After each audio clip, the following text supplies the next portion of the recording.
8 years ago, Star Wars Rebels released the episode Twilight of the Apprentice.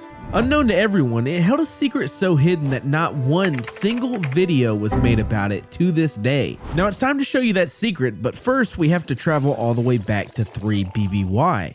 This is Ezra Bridger, and what he has here is a Sith holocron. These devices were capable of containing important Sith information and was considered one of the most dangerous artifacts in the entire galaxy. But what makes this Sith holocron even more unique and dangerous is where Ezra found it. See, Ezra, Kanan, and Ahsoka found themselves on the planet of Malachor in search of a way to stop the Inquisitors, and in this pursuit, they stumble upon a hidden Sith temple. Remember this point, we will come back later to it. Within the temple walls, Ezra comes into possession of the Sith holocron, resting calmly on an altar.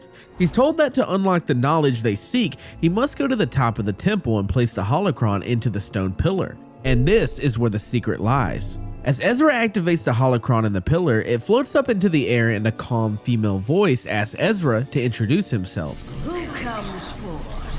Massive purple lightning and energy explode outward, and the voice speaks to Ezra further, offering him knowledge that he may want. That voice can belong to no one other than Darth Traya.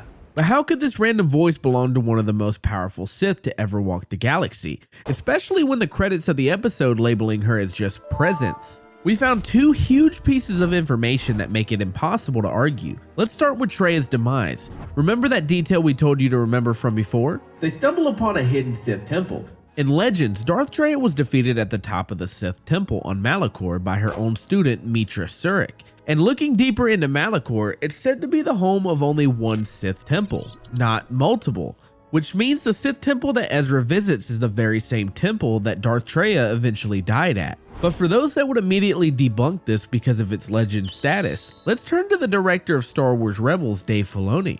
In an interview with IGN, Dave was asked about the presence and if it was actually someone from the past. Dave replied, "To me, that voice you hear is actually the ancient Sith Lord that created the temple. She was a powerful Sith Lord. I won't reveal the name, I have named the character, but I have to make sure everybody's cool with it." Not only is it clear that he had a female Sith Lord in mind for this voice, but it's also not uncommon for Dave to pull from Legends for new canon content. It was planned for Darth Revan and Darth Bane to make their canon appearance in the Star Wars universe during the Clone Wars, a show that Dave also helped direct.